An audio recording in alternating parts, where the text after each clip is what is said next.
Good afternoon. We are here this afternoon to announce that Saleh Muhammad, a 29-year-old man from the town of Cheektowaga, was arraigned late last night before Cheektowaga Town Justice John Wannett on one count of murder in the first degree and 3 counts of murder in the second degree. This afternoon, Mr. Muhammad was also arraigned in Buffalo City Court before Judge Aaron Hart on 1 count of murder in the second degree. The defendant has been held without bail by both judges, and he is scheduled to return in Cheektowaga Town Court for a felony hearing on Friday, June 5th at 9:30 in the morning. He's also scheduled to appear in Buffalo City Court that same day, Friday, June 5th, also at 9:30 in the morning. These charges are only allegations at this point, and unless and until Mr. Muhammad is proven guilty, he is presumed innocent. I have with me here today Chief Brian Coons from the Cheektowaga Police Department, Gene Partridge, our Homicide Bureau Chief, Dan Albrecht, Detective from the town of Cheektowaga, and Joe Langdon, Chief of Detectives from the City of Buffalo Police Department. I will turn it over to them in a moment. I'm just going to briefly outline what occurred yesterday afternoon at about, this is June 1st, yesterday, at about 3:30 in the afternoon. The Cheektowaga police officers responded to a scene at a home on Ellen Drive. The police found 3 victims, the defendant's wife and his 2 children, a 26-year-old woman and her 2 sons, a 4-year-old and a 3-year-old, both little boys. They had both been shot to death. That, as I indicated, that was in response to a call, and they got there at around 3:30 in the afternoon. A little bit earlier, about 2:30 or 2:40 in the afternoon, the Buffalo Police Department, Buffalo police officers responded to a store on Grant Street near Military for a reported shooting. They entered the store, and a store clerk, a 43-year-old man, was found. He was shot, and he died at the scene. He was also shot to death by the defendant. I will note that if the defendant is convicted of the highest count of these charges, murder in the first degree, he will face a maximum sentence of life in prison without parole. This investigation will continue over the next few weeks and in the next few days most intensely, and we expect to be reporting back to you and to the public. But at this moment, I want to commend the Cheektowaga Police Department for their work on this case, as well as the Buffalo Police Department for their work. I noted Homicide Bureau Chief Gene Partridge is with me here this afternoon. He is handling this case along with Assistant District Attorneys Justin Caldwell and Frank Strano of our Homicide Bureau. So at this time, I'll turn it over to Chief of Police from Cheektowaga Police Department, Brian Coons. Thank you. First, I'd like to start off by thanking and commending my officers, my detectives, and actually thanking the neighboring agencies for covering our calls during this incident. As the district attorney said, we got a call about 20 after 3:22 for a welfare check. Our officers responded there. The bodies were discovered. We set up our scene and started processing everything as best we could. Excellent work by everybody involved, and we're glad that we were able to make an arrest. Take some questions. How did the arrest happen? Like, where was he found? So he came back to the scene, so we were able to take him into custody there. Can we get some clarification on the timeline of everything? Did this Cheektowaga homicide happen first, and then he went to Buffalo, then he came back? Just some more clarity on that. Yeah, we're like 24 hours into this investigation, so that is still ongoing. We still have to review video, all sorts of things still. So you'd said a welfare check, and neighbors said they heard fighting. Was that what originally summoned? No, it was actually called in by a family member. A family member asked that you check the welfare, or were they at the house and found the scene and said, get over here? they called us to check on the welfare of the family. I understand. And then you found, and then he arrived after that, or was he in the house at the time? No, he arrived shortly thereafter. Were the victims in both cases related? That is still being investigated. At this point, it's unknown if they knew each other or not.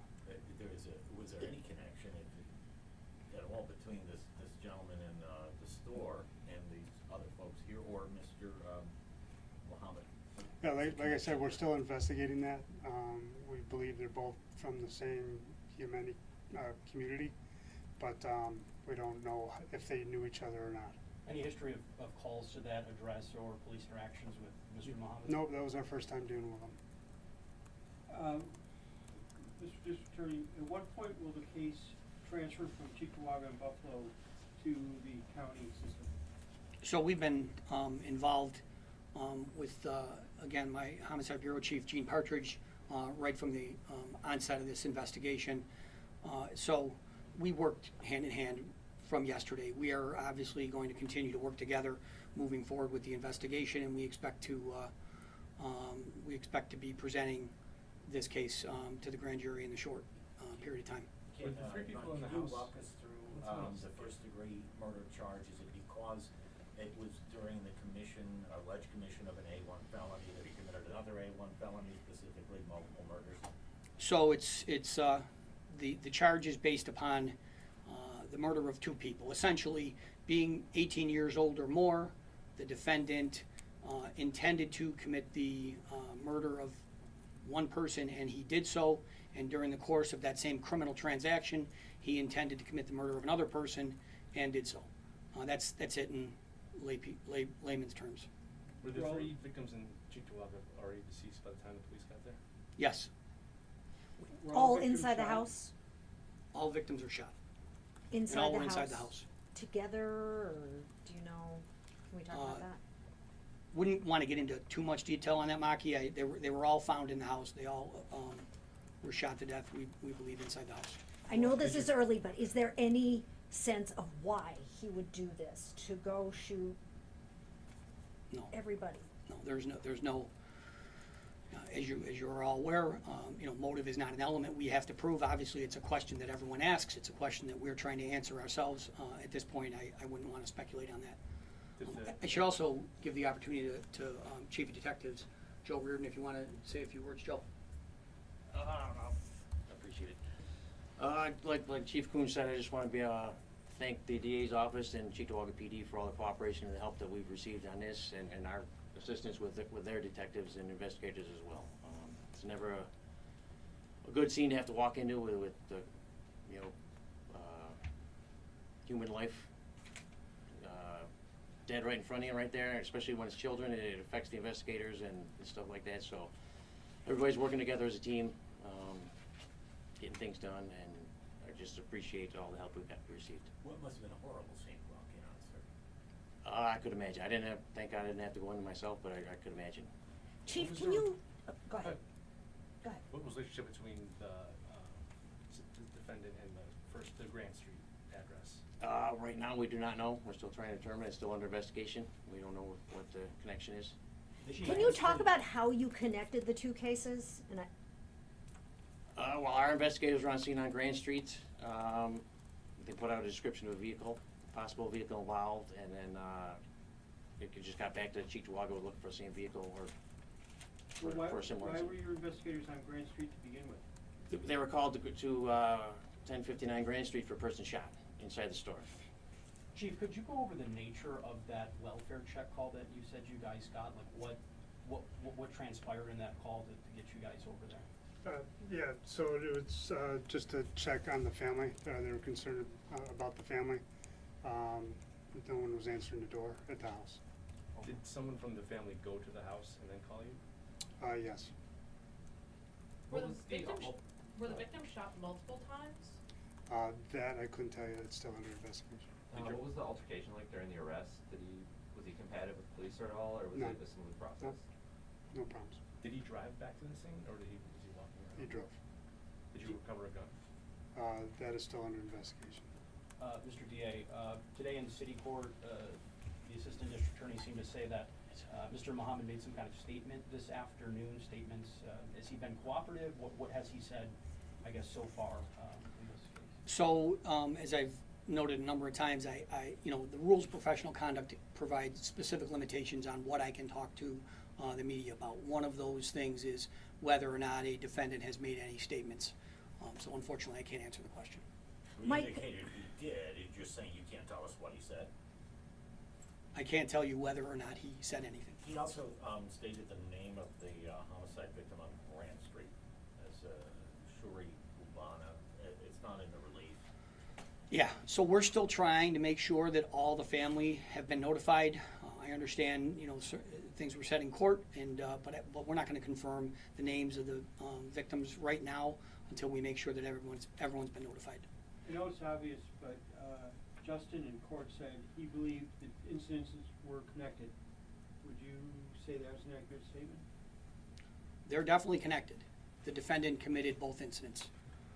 He's been charged with murder in both cases. The reason for the connection is something we're still investigating. Now, you didn't have a history of responding to that house in Cheektowaga, but was there any criminal history at all with Saleh Mohammed? He has no criminal record. Could you talk about how, this obviously is an extreme case of domestic violence. Last week, we saw domestic violence lead to the shooting of Officer Mark Hurst. I think there's a lot of concern about that. Could you talk about the program that the DA's office has and what people can do if they are in trouble? Sure. So we have a program that we've been running in our office under the name of the Be Safe Advocates Program. We have actually 6 victim witness advocates that work for our office that respond to these kind of situations, and I mean domestic violence situations. One of our advocates is involved in this particular case, but there is domestic violence is the one crime that really, going back to 2020 during COVID, it was sort of COVID proof. It's a scourge, and these crimes are horrific, and they're across the spectrum in their level of severity. This of course is the worst of the worst. But we try to provide support to the victims in those cases, and we oftentimes late into the night we're providing shelter. We're giving them resources that they need to get them out of the situations that they're in. We provide interpreter services through our Be Safe Advocates. We promote it at all kinds of community events across the county, and as well as on our county website. That if people are in need, especially obviously victims of domestic violence or their family members that think there's a need, they can reach out to our Be Safe Advocates. How do you reach out to the immigrant community about this, though? I mean, I think there may be some language barriers, cultural barriers, in the cases we've seen recently. Well, in this particular case, we had an interpreter involved at the scene, and that interpreter was extremely helpful. We oftentimes, you're right to point out, there are oftentimes language barriers, and we, as I noted, through our Be Safe Advocates, we get interpreters involved. Was this his legally registered firearm that he's accused of using to kill these people? That's our belief at this point. It was a legally registered firearm, and did he have it on him when he returned to that scene? So I don't want to talk about, the firearm is still being, we're still trying to determine exactly, we need to make sure that it's, that is his gun, okay? We haven't determined that yet. And that is He does have a permit, he does have a firearm on the permit. But you have to determine still ballistic that is the gun in fact. Yes, we're still working on that. Were there any other guns found in the house? I don't believe there were any guns recovered in the house. Can you at least say was it a handgun, a rifle? It's a pistol, it's a 9mm pistol, handgun. So you have been able to talk to some of the victims' family members through the interpreter, was necessary? The interpreter was necessary to talk? The interpreter was necessary for the investigation on scene in Cheektowaga. Some of them speak broken English, some of them speak better English than others. It's a varied situation. Is it accurate that the person who called 911 from Grant Street was the victim's brother? I don't know the answer to that. Joe? I'm not 100% sure if it was his brother, but it was another worker inside of the store. Called and said that the store employee was just shot. Any other questions? So, local Yemeni community? Everybody's from the Yemeni community? Yemeni community? Yeah. Yes, it is the Yemeni community. Okay. Chief, are you offering counseling to the police officers that were at the scene, given the horrific nature of it? Yes, last night we activated a peer support. They're working on setting up a debrief and everything now to support our officers and the victims or the family members of the victims. Thank you. Thank you.